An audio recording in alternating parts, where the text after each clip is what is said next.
Hey, welcome back. Hey. We're on, what module are we on? 6? 6 of 6? Last one of the day. That should wrap it up. All right. This topic is advanced topics. So obviously it's kind of a catch-all. There are a number of things that we wanted to talk about, and they're kind of all encapsulated in advanced topics. So we're going to throw a few things in here, and actually Michael's going to start us off with exception handling, extremely important topic in writing any app. Did you notice how he said we're going to throw a few things in there? Yeah, I caught that pun. So yeah, it was suddenly decided that I was the most qualified person to talk about all the errors that happened because apparently they happened to me the most. So that's fine. I'll go ahead and go with that. Let's dive into what we're going to be doing with our module. It's going to start off, of course, with handling exceptions. And then we're going to get into a whole bunch of other cool things that Jeremy's going to get into greater detail. But with regard to all this error handling stuff, I would like to look at it this way. When we're talking about handling exceptions, we're talking about managing failures in code, and we're also talking about minimizing those failures in code. So managing them is different than minimizing them. I'd like to do both. I'd like to talk about both. So the first one would be how you could manage them, because this is not really minimizing them, it's just managing them. And you may be familiar with this type of syntax, but here it is. It's a try, catch, finally block, of which the finally, of course, is optional. And in fact, based on how you're using it, some of these things are out. Even the catch could be optional.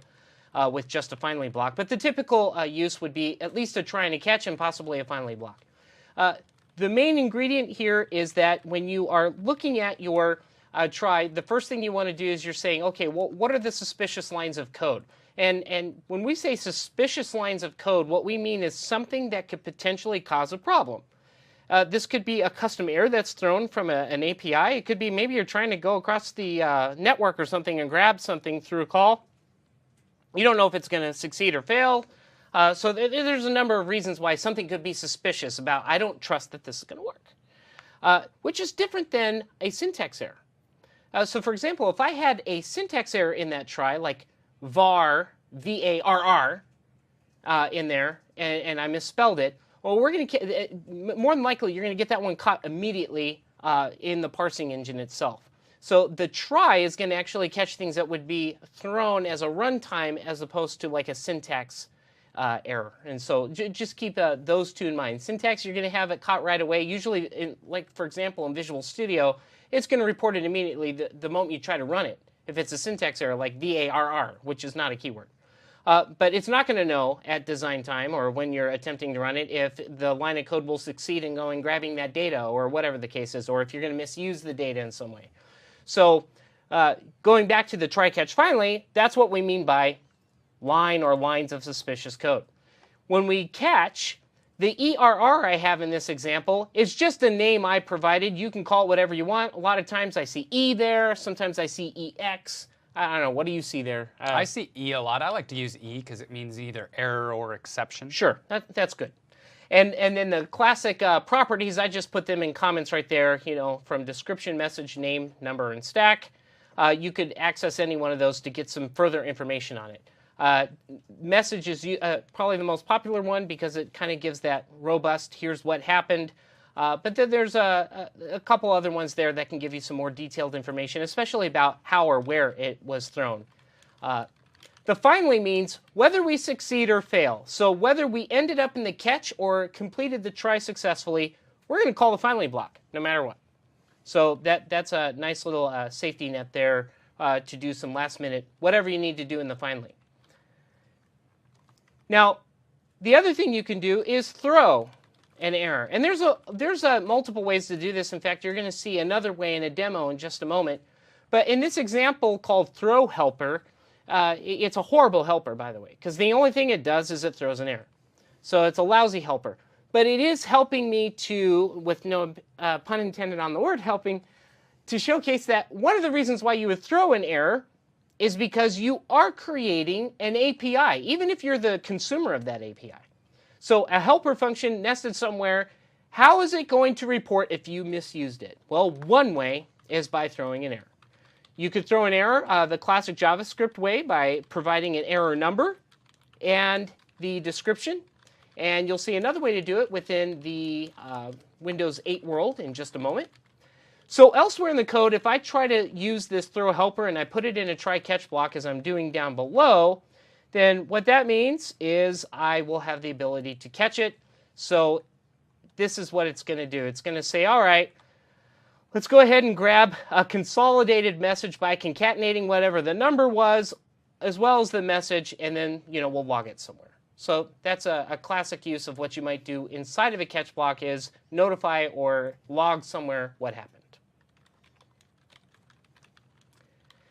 So I would like to now demonstrate this, and I'm going to go into Visual Studio, and the first thing that I would like to highlight is the other way that you could throw an error. The Win.js, which is an API that's available for us as developers in JavaScript, gives us this error from name, which means instead of us thinking in terms of error numbers, why not just give a categorical type of a name to it, and then you can also pass in whatever your message is. So error from name is a nice way to do this, and basically underneath the hood it is a JavaScript error. It's a nice little API to make that easy, and of course it returns an error object that can be queried for all the things we've already talked about so far.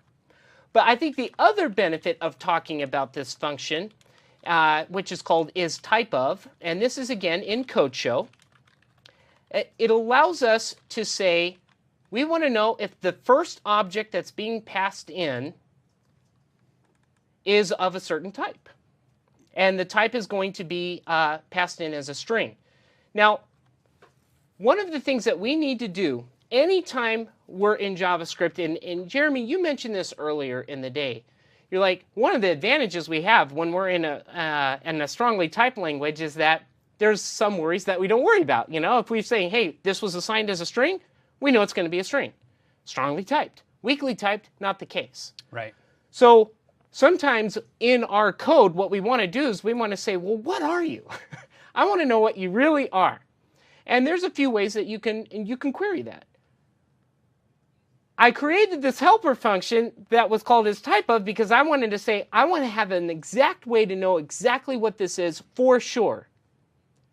But I wanted to be careful not to inadvertently cause errors in this typeof function. So if we look at the code, I think this is really important to see, especially if you're relatively new to JavaScript. This line can look a little confusing. We're saying if t. Now remember, that's an argument that's being passed in here. If t. We're not saying it equals anything. We're just saying if t, and then we're using this double ampersand operator, which is really, it's very cool. Because what this is saying is, we're going to start here and evaluate that t to be true or not true. And it would be false if, for one, we didn't pass it in as an argument. So what if I just said isTypeOf, I passed in the O, or nothing at all? That would mean t is undefined. The default behavior here, from a Boolean perspective, is that means that this t, if we didn't pass it in, would be undefined, and therefore it would evaluate to a false. If you're using double ampersand operator like this, if this side of the equation is ever false, it just stops. It does nothing else. That's an advantage for us, because now we can go to, if it's true, yeah, I got a t, great. Well, now what? Well, does t have a character at or a char at on it? See, again, it's not good enough that you just pass something in. It better have one of these on it too. Well, do you know what data type just might have that particular method on it? Do you have any guesses what t might be if it has this method on it? A character at. I'm thinking string. I'm thinking so too. So this is keep in mind, I'm in a function called isTypeOf. Well, I can't call my own function to see if it's a string. So I'm having to do a little bit of a specific work to find out what t is. So if it has one of those, then I can move on to the next part. If this was false, it escapes out and nothing happens. So I finally get to and t character at 0. This is also kind of intriguing because what it's saying is if we made it this far, we're going to call that method and we're going to find out what's at the 0 position of that string. If there's nothing in the string, it will return a false and then nothing else will happen in that if. But if it does return a character, it evaluates to true, so we know we have a string. The reason why I'm talking about all of this, you're like, what might this have to do with exception handling or error handling? This is about preventing them. It's minimizing it. If we do all of our type checking correctly, like we did here in this example, it just says, hey, we have the ability to go in and make sure that t really is a string. And if it is, now we can go on to the next line, which basically gets a little geeky looking when we're dealing with prototypes and the toString. But what we're essentially doing is we're wanting to find out if we happen to have a result where the object type matches what we're passing in, and because the default here wraps this in as object with whatever the object type is, whether it's string or number. If that happens to equal, like a true equals, as Jeremy highlighted earlier, then we're going to return true or false if it doesn't equal. Otherwise, I'm going to throw an error because something wasn't right. Because if my if failed, that means that the t was required and it must be a string. You either didn't give it to me or it wasn't a string. So think about that when you are starting to write your own functions and you want those functions to behave correctly. It's important to do a lot of that checking of that particular type. And I think with regard to errors, the other thing I wanted to highlight was that there is a global error function for certain pages. We'll find this out in more detail tomorrow, what this line means. But essentially, we're in a page, and we're defining that it's a page. And because of that, it would have an error handler in it. This is one way to actually get a global error function for if anything goes unhandled in the whole page. Now we have a little safety net here, and we can log it. And ironically, I'm using the ampersand again. I'm like, hey, Win.js, do you have a log method in you? And it should, but if it doesn't, then it won't execute beyond that double ampersand. But if it does, then we can safely call it. So just another example of just doing some safe calls within your code. Now, I do have, Mr. Jeremy, more on handling exceptions. All right. But I'm going to hold off on talking about them until maybe a little bit later in this module, because you're going to be talking about something where I can demonstrate another more advanced way of doing exception handling, but I didn't want to show everybody what it was yet. Well, that sounds perfectly logical. So the next topic that we're going to get into is promises. Promises are one of my favorite topics. I don't know why. They're just great. The power that they give you in a Windows 8 app, and actually not just a Windows 8 app, but web apps as well. The power that they give you on the web platform is asynchronicity. The ability to call something and have it not block your UI thread, and when it's finished happening, to only then continue with some execution is really awesome. So if you're not aware of the difference between the terms asynchronicity and concurrency, there is definitely a difference. To do something concurrently means to do two things at the same time, or multiple things at the same time. But what we're talking about is getting really smart about the use of our single thread, our UI thread, and using that to the point where we don't block, but instead these sort of calls that may take some time, instead of us waiting for the call to return. So for instance, maybe we're doing a network call or maybe we're doing a database call. Instead of waiting for that call to return, let's just send it about its way and then let a function fire whenever it's done. But in the meantime, we don't block the UI thread, and instead we continue the execution for the user. So we're going to look at promises in order to cover that. Now, promises is really a multifaceted topic. You're definitely going to be using promises if you do Windows 8 development. And the reason why is because in the WinRT, which is the API on Windows that you access when you're sitting on a computer that's running Windows 8, when you as the developer access the WinRT, if a function might take more than 50 milliseconds, and notice I said it might take more than 50 milliseconds. If there's a possibility that it'll take more than 50 milliseconds, then that is an asynchronous function. The Windows team has developed that, has implemented it as an asynchronous function. So those functions, in order for you to call them, you have to call them asynchronously. You're forced to. And this is a really good paradigm, and it's really super easy to do anyway. So don't be intimidated by it. But we want to not just be consumers of promises where we're calling asynchronous functions. We want to capture this pattern and use this pattern to our benefit as well. We want to create asynchronous functions so that when the consumers of our API or even the other parts of our app are calling these functions, they're calling them in an asynchronous fashion. So we too are participating in giving the user a fast and fluid experience on the machine by not blocking their thread. This is, for me personally, this topic, it's kind of fun that it's in this last part because this is one of those fundamentals you really need to know this topic. So I would say this is the time to drink that extra energy drink, whatever it is, do what you got to do because you have to have this. It's fundamental even for a lot of the stuff we're going to do tomorrow. And I love that you address the fact that it's not just about consuming this within Windows 8. It's also about providing our own asynchronous behaviors. But even just to be a player, we're going to have to really understand some of the basics here. So I'm excited about this. Absolutely. So don't touch that dial. All right. Luckily, this is extensively implemented in CodeShow. So you've got all this code yourself. I'm going to jump right to it so that I can show you the concept. I keep wanting to touch this screen. I can't touch the screen, but I want to. There's going to be fingerprints all over it. I'm going to go to Promises. And the first section in promises is the concept. I need you to understand what it is that a promise is doing. Okay? When you call an asynchronous function, you get a promise back. And a promise is an object.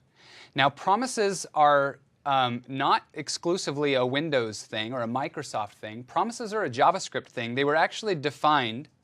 The general structure for the promise pattern was defined in CommonJS.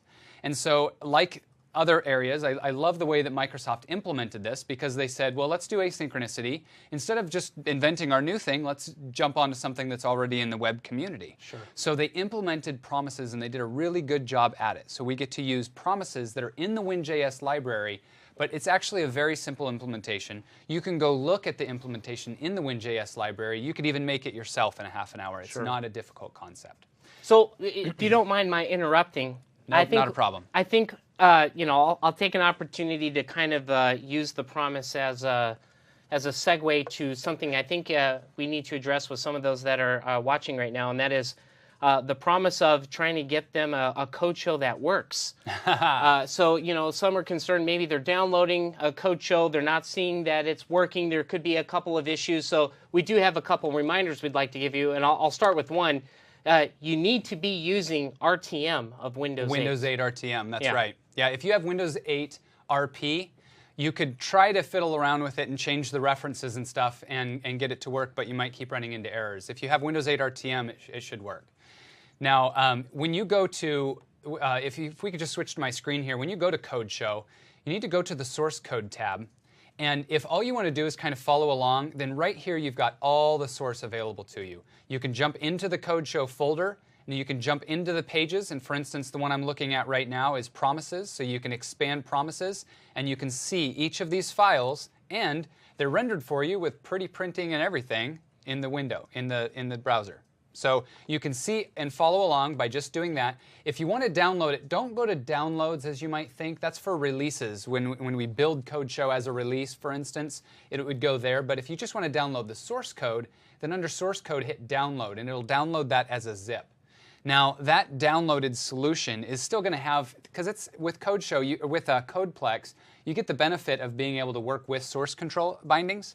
And so you're going to have source control bindings in there. But whenever you start it up, just hit the buttons that say, ignore the fact that there are bindings, just let me in, and it'll go ahead and open the project for you. And you can have it locally. Now, if you want to attach to it by way of source control, then the benefit to that would be anytime you want, you can go right-click, get latest version, and it would get you all the latest changes that had been made. And to do that, just go to the source code, and then go to connect, and it'll show you how to add this TFS server.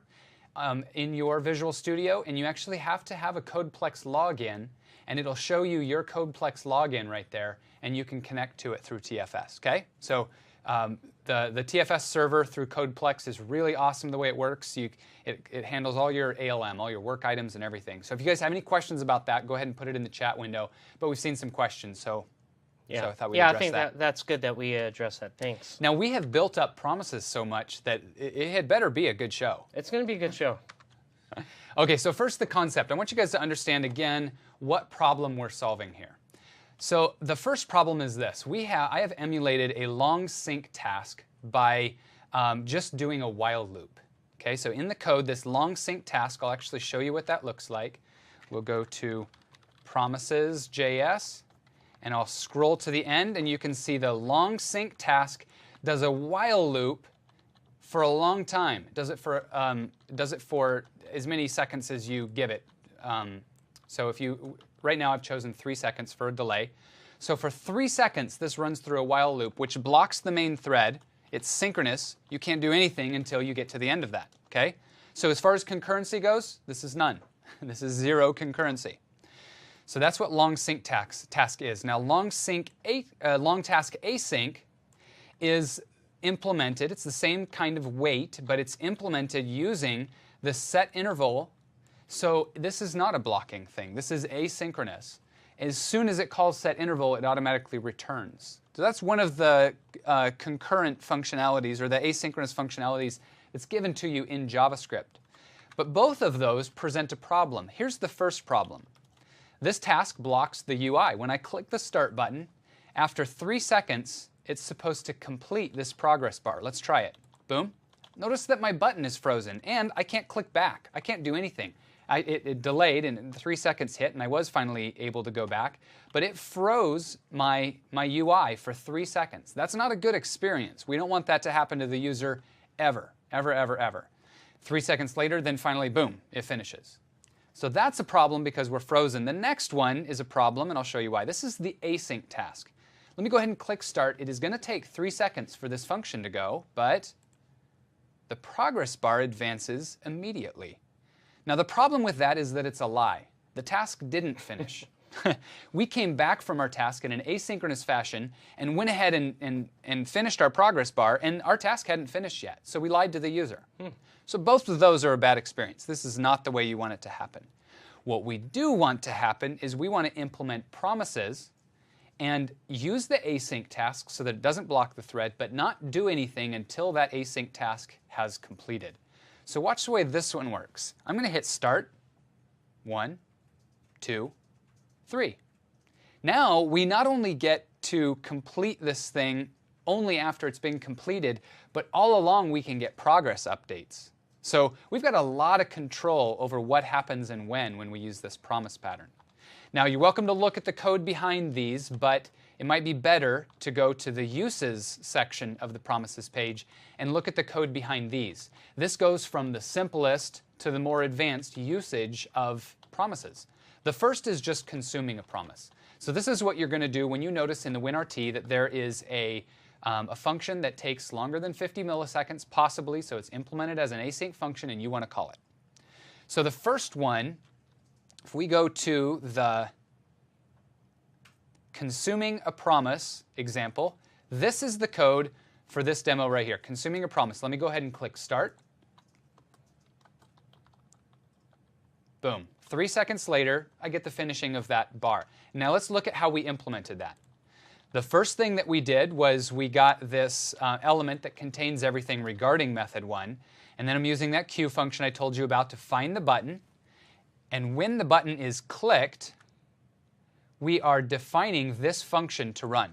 Okay, so I'm using this, remember the DOM level 1 method for setting a click event? I like that method. Here's the function that I want to run whenever the user clicks the button. That starts it. When it starts, it calls the long task async with a promise. Long task async returns a promise, and I'll show you what that looks like in a second. And here's the magic, then. A promise has a then method that hangs off of it, and we can call then and pass it a function. Actually, we can pass it more than one function, but I'll explain why we would pass it more in just a second. we pass it a function which indicates this is what I want to happen whenever this promise finishes. Now, many of you have experience, it sounds like, from the chat window with jQuery, and you notice that in jQuery, a lot of the function calls that you call expect one or more functions, callback functions, for you to pass in there. Now, that is asynchronous. jQuery is implementing synchronicity that way, but this is more of a standard way of implementing asynchronicity, where instead of having to pass a lot of callbacks into a function and then possibly on the same line having to pass even more callbacks into a parent function, we can then, because you see the then function that hangs off of a promise itself returns a promise. Okay? So I can do something that might take some time, and then when it's done I can .then, and then when that thing is done I could .then again, and I could continue to do that. So this implementation does a .then and says whenever we're complete with this asynchronous promise, I want to update the progress bar to 100%. So once again, when I click on Start, I need a reset on that, don't I? Oops. When I click on Start, it should start that, and then 2, 3, complete. Okay? It doesn't do it until we're done. Now, the next example, beyond consuming a promise, is passing on a promise. That's implemented here in the code. You can take a look. Now, in this code, remember Michael showed us that we can define a function inside of a function. That's exactly what we're doing here. And I'm making this function just called my async function. I know that this is async because I'm writing the function, and I know what's going to be returned from this function. That is a promise. And I know it's going to be a promise because I'm just returning whatever it is that long task async promise returns, and it returns to me a promise. So I'm calling an asynchronous function. It's giving me a promise. I'm passing that promise on to my caller. That caller now has a hold of the promise that my embedded function call gave to me. And it can ask anytime by using the then function if that promise has finished yet, and when it does, it can run the specified function. Okay? That's cool. So yeah, so to complete this progress bar now, I'm doing a .then off of my async function. And to follow naming convention, I actually probably should have ended these function names with async, because that's the convention. You'll find that in the WinRT API. If it returns a promise, it ends with async. So you can always know what to expect there. So that's passing on a promise. We didn't have to do too much except know that some asynchronous call returns a promise and return that. And then we know that we ourselves are an asynchronous function. And that works just the same. 2, 3, bam.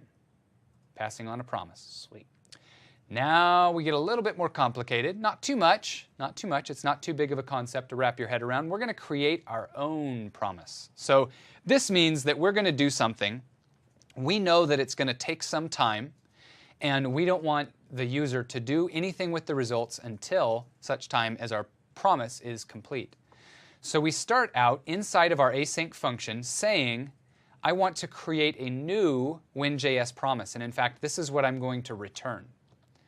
So my new Win.js promise is expecting me to give it a function. And that function needs to have 3 parameters. C, which stands for complete, E, which stands for an errant or exceptional case, and P, which stands for progress. Now this means that inside the context of this function here, I can call those functions C, E, and P, and I have control over completing that promise, or reporting that that promise had a problem and it's in error mode, or reporting some progress on that promise. So inside my promise, inside the function that I'm passing in, I'm going to try something. I'm going to try to call, we learned the try-catch pattern, I'm going to try to call an async method, and then if this function fires, that means that the then happened. That means that our embedded asynchronous call has come back successful, and now I know that we can complete our promise. And I do that by calling the C function that was referenced here. If I wanted to throw an error case, I would call the E, and that's exactly what I do down here. So now I'm saying, if any sort of an error happens, catch that down here. And now I want to I don't want to throw that error to the main thread. I just want to report to this promise that there was an error inside the promise and give whoever is using that promise the opportunity to respond to the error in the way that they so choose. Yeah. Okay? And then, anytime I want, if, for instance, something had occurred and I know that I'm 10% done, I could then call P and I could report back in P some status about some progress that's been made in this promise. Now, this promise won't report that it's complete yet, but that event will fire that progress has happened, and I'll be able to capture that. I'll show you that code in just a minute. The last one, and let's just show that this one works exactly the same way. 2, 3, bam. And finally, a stored promise.